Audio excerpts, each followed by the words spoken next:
You must have noticed when a normal conversation with someone turns into a sensitive topic, and all of a sudden our emotions run high, as in adrenaline get pumps in our bloodstream, and our body becomes defensive to either attack someone with words or to go in silence mode. And since our mind and body are not prepared how to handle such crucial conversations, which are mostly spontaneous, we do our worst even though it matters most to us.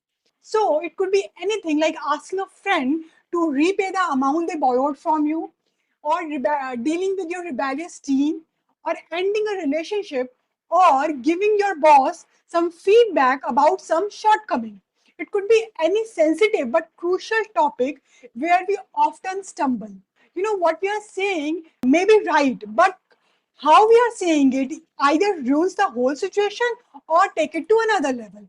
The truth is our intellect stops working in such sensitive issues, and we almost lose track of the issue itself while getting charged with all those body sensations and the emotional roller coaster that come with it. Hi everyone, welcome back. I hope you are doing great. My name is Isha and I'm a life coach, and let's talk about how to deal with those tough conversations where there are different opinions among people and emotions are running very strong.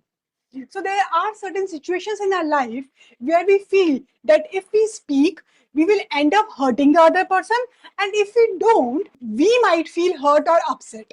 Okay, or it could be that if we speak, we might turn everyone against us, and if we don't, we might lose something valuable to us, be it a person, an opportunity, or even our dignity, right? So, but what we are going to discuss here is how we can speak without making such a fool's choice, that is choosing between two bad options. So here I mean finding a third way where I can have what I want without hurting or dismissing the other person's opinions. Okay, so first let's talk about the basic principles before we teach ourselves how to navigate through those tough yet important conversations in our lives. Okay, so the first principle is ask yourself. Ask yourself, what do I really want out of this situation? And this should be an answer that is coming from your heart, not from your ego or your pride. Okay, otherwise the situation will turn into the worst before you lose it all. Okay, for example, if you want to improve your relationship with your colleague, spouse, or your child, you would want to be honest with them, and you would also want them to feel safe with you. So the three questions you would ask yourself would be, what do I want for me? I want to be a good friend or a parent or spouse. Okay. Second is, what do I want for the other person?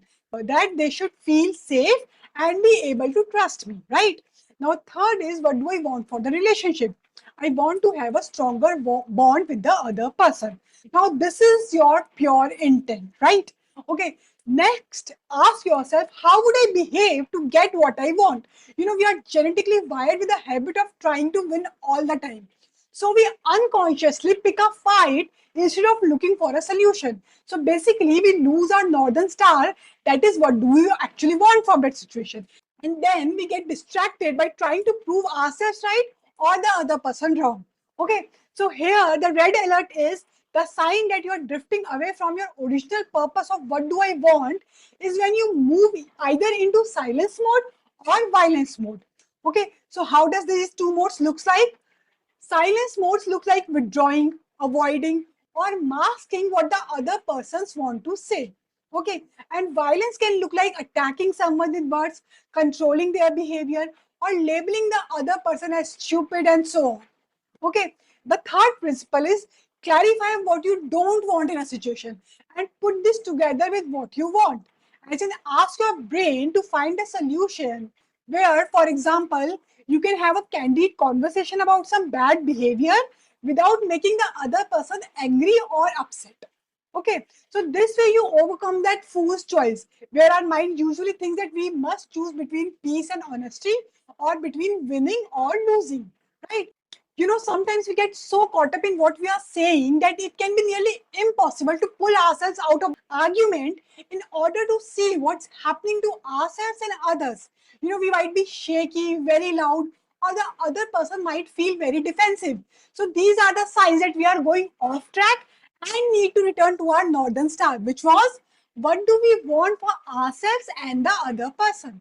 Okay, so Notice if some casual conversation turns into a sensitive talk.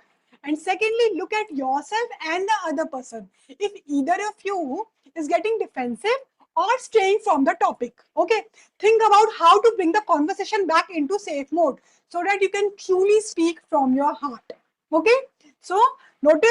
So the key steps are: first, noticing if anyone is going into defensive mode, like silence or violence mode. Then make sure they feel safe to share what they want to feel, and notice how you respond when the conversation turns tough.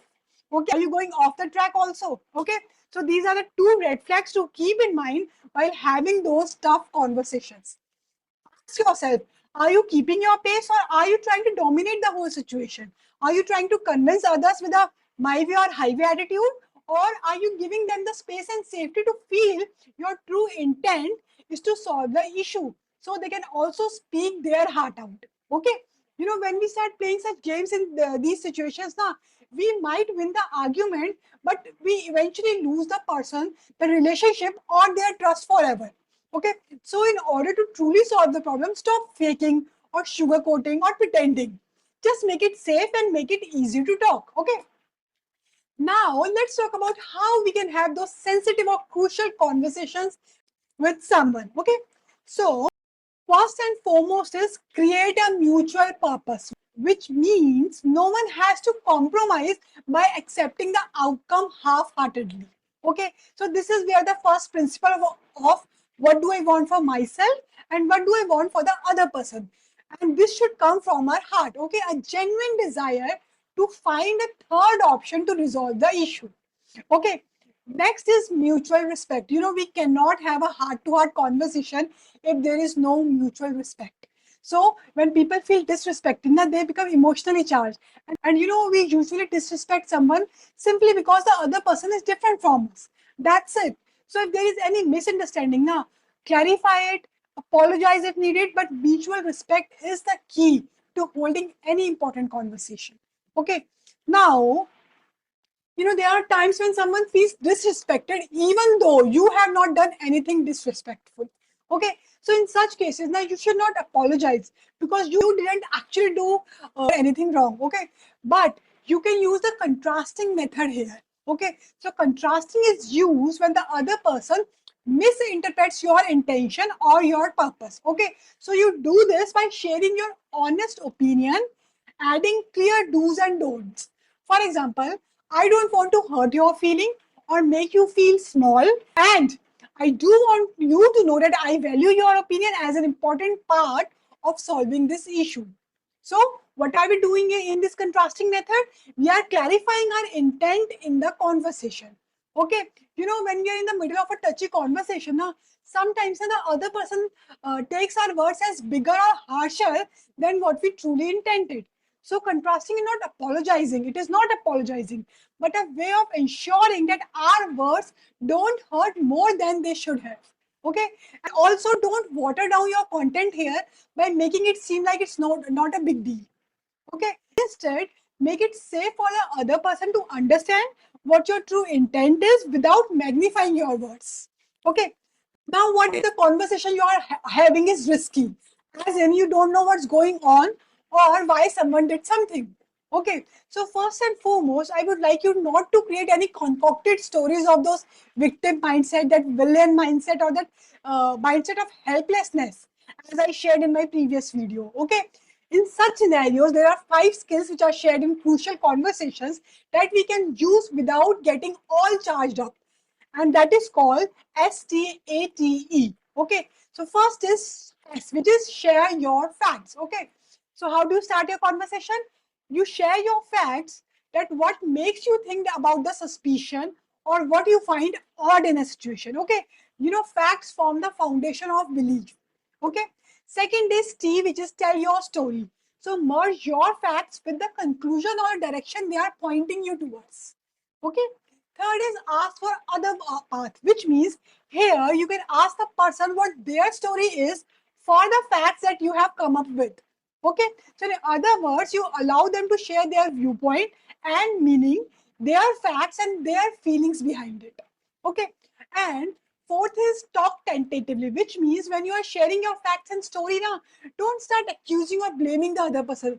Okay, start with, I was wondering if this has anything to do with so and so.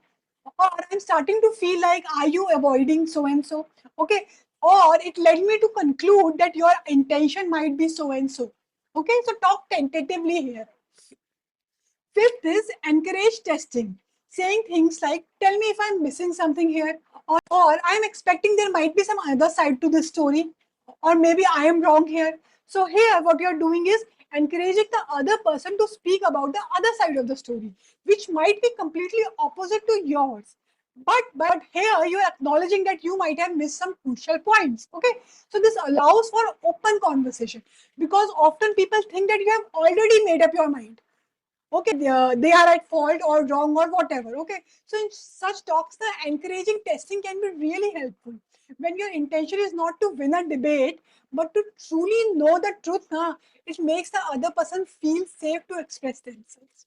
Okay, now, let's talk about situations when people refuse to speak their mind or when they communicate in an insulting or abusive way. Okay, so instead of getting furious in such situations, be curious about what is making them turn to silence or violence mode. Okay, because the reason is that the other person might be feeling unsafe.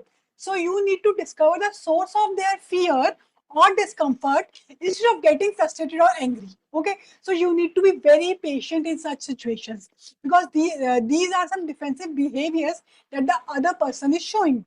So if you also lose your calm, it will only make things worse. Okay, so the four tools that are mentioned in crucial conversations to deal with both silence and violence behavior are AMPP, which stands for ask, mirror, paraphrase, and prime. So, first is asking. Encourage the other person to express themselves openly.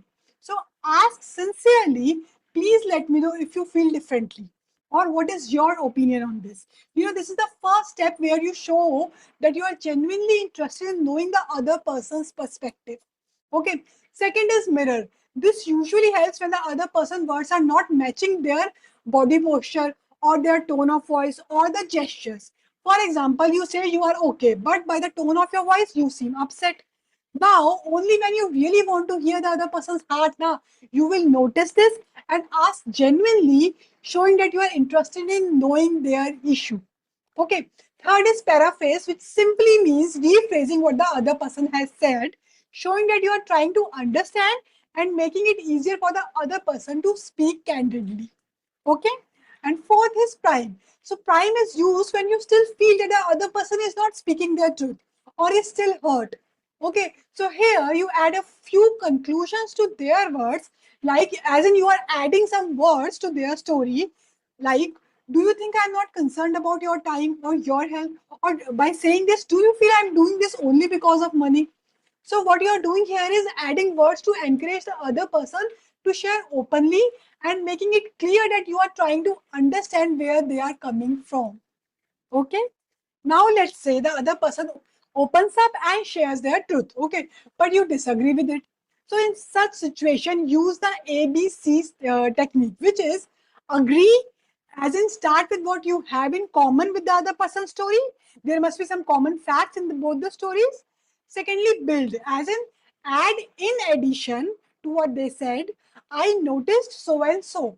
So here you acknowledge some facts and add the missing pieces the other person might not be aware of or may have left out. Okay. And third is compare. Finally, compare and work together to explain those differences in opinion. Okay. Now, this is how we handle those situations that have a huge impact on our lives, especially when emotions are deeply involved. Okay. So let's have a quick recap, which includes first is be very clear about what you want for yourself, for the other person, and for your relationship with them. Okay. And then ask, how would I behave if I truly want this? As in, you start from your heart. Okay. Second is look for signs if the other person is becoming defensive. Because instead of jumping straight to the matter, you first need to make the other person feel safe to talk. This is very crucial here. Okay. And also notice your own response under stress. Okay. So the indicator that either you or the other person is slipping out of the topic are silence mode or violence mode. Okay. Third is present your side of the story carefully. So avoid falling into that victim, villain, or helpless story mindset. Okay. So here we use that state method to share our story, which means share your facts, tell your story tentatively without accusing or blaming, and ask the other person for their side of story, and then encouraging testing as in acknowledging that there could be some missing pieces. Okay. And finally, if the other person is still reluctant, even after your best efforts, then we use the technique AMPP, which is ask, mirror, paraphrase, and prime. Okay. What I found to be major roadblocks in such candid conversations now is that either we slip from the main topic, as in something touchy comes up, and we feel unsafe to share or discuss further, we already think there is no point in talking about it, which means we have already made a conclusion in our mind. Okay, so we become defensive. Okay, or sometimes it could be our ghost of past experiences that even if the other person is genuinely trying to resolve something, we still turn to silence or violence mode. Okay, so but here we need to be persistent for the other person to show up. They may not put their guard down on your first, second, or third approach, but if you really care about the relationship or the person now, then you might have to understand and swallow some defensive behaviors to actually allow that person to open up.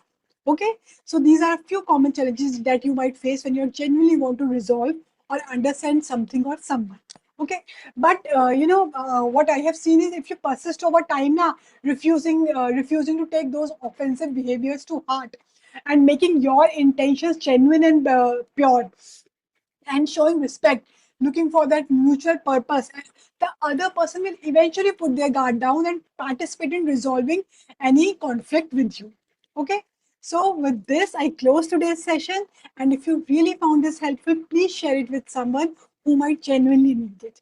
Okay, that's all for today. See you in my next video.